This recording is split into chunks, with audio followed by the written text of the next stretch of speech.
Assalamualaikum warahmatullahi wabarakatuh.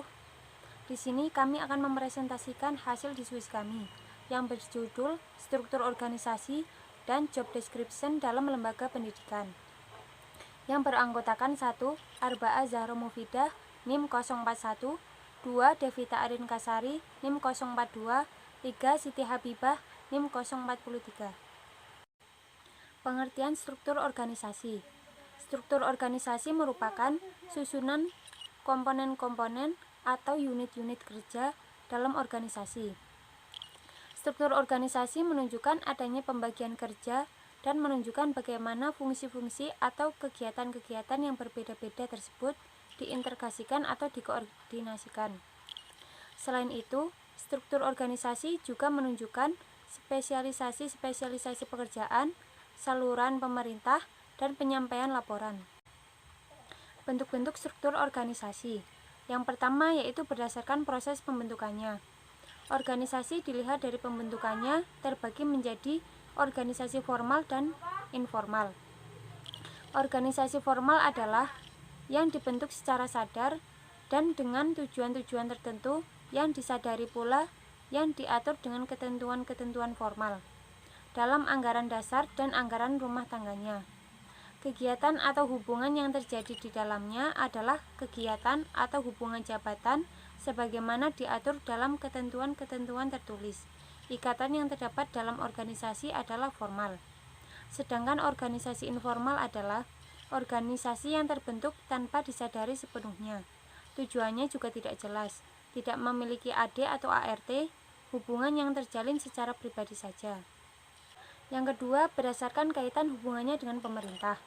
Berdasarkan hubungannya dengan pemerintah, organisasi dapat dibagi menjadi dua bentuk, yaitu resmi dan tidak resmi.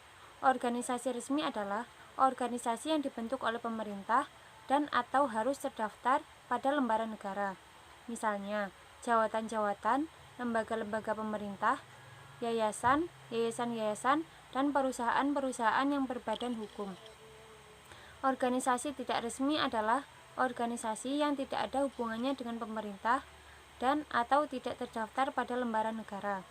Organisasi swasta mungkin juga suatu organisasi yang dibentuk oleh pemerintah, tetapi organisasi ini merupakan unit-unit yang sifatnya swasta.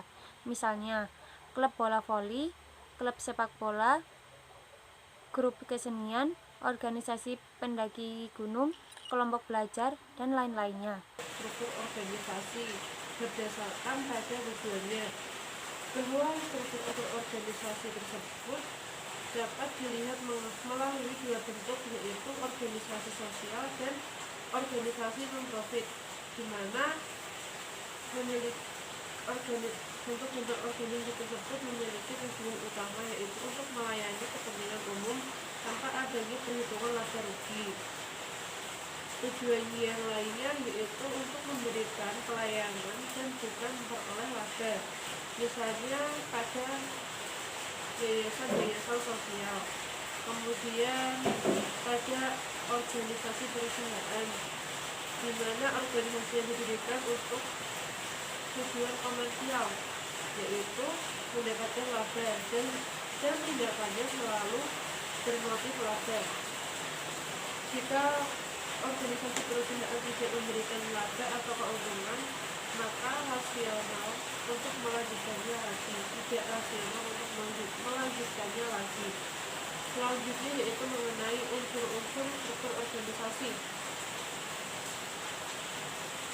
Ada faktor yang menyebutkan, yaitu bahwa unsur-unsur organisasi dapat diketahui melalui beberapa cara, yaitu adanya manusia, bahwa organisasi ada jika adanya manusia yang bekerja sama, ada pemimpin dan ada yang dipimpin, adanya tempat atau kedudukan dalam suatu organisasi, adanya tujuan setiap organisasi yang ingin dicapai, adanya pekerjaan, yaitu organisasi pekerjaan yang akan dikerjakan pada pekerjaannya dan akan membantunya. Kemudian unsur organisasi memiliki hubungan dan kerjasama yang lainnya. Kemudian adanya teknologi, di mana organisasi ada jika terdapat suatu unsur teknis. Kemudian lingkungan, yaitu di mana organisasi memiliki lingkungan yang saling mempengaruhi, misalnya pada sistem kerjasama lingkungan. Selanjutnya yaitu adanya faktor utama pendukung struktur organisasi. Yang pertama yaitu strategi organisasi. Pada strategi organisasi menjelaskan bagaimana aliran wewenang dan saluran komunikasi dapat disusun antara manajer dan bawahan. Kemudian aliran kerja dapat dipengaruhi strategi, sehingga jika strategi berubah maka semuanya akan berubah. Maksudnya semuanya yaitu organisasi pun akan berubah. Kemudian teknologi, adanya perbedaan teknologi yang digunakan dalam produksi barang dan jasa dapat membedakan bentuk struktur organisasi. Kemudian adanya anggota dan orang yang terlibat dalam organisasi, baik internal maupun manajer dan anggota maupun konsumen seperti supplier ataupun stakeholder lainnya. Kemudian ukuran organisasi, besar kecilnya organisasi secara keseluruhan maupun satuan-satuan kerjanya akan sangat mempengaruhi struktur organisasi. Yang selanjutnya yaitu pengertian job description. Job description atau yang disebut dengan uraian pekerjaan merupakan dokumen formal organisasi yang berisi ringkasan informasi penting mengenai suatu jabatan untuk memudahkan dalam membedakan pekerjaan yang satu dengan yang lain dalam suatu organisasi. Uraian pekerjaan tersebut disusun dalam suatu format yang terstruktur sehingga informasi mudah dipahami oleh setiap pihak yang berkaitan di dalam organisasi.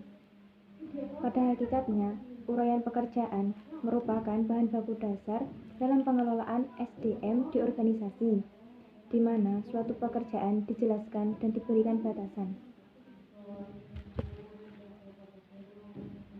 Yang selanjutnya, analisis jabatan job description.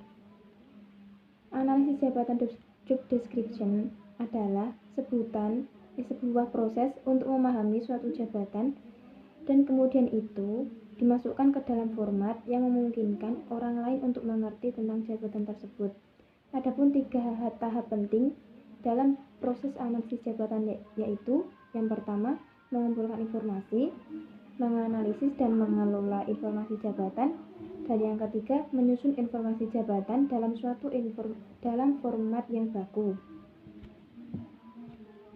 Adapun beberapa hal yang harus diperhatikan dalam job description, yaitu yang pertama, perumusan fungsi, tugas, atau kegiatan yang jelas dan tegas.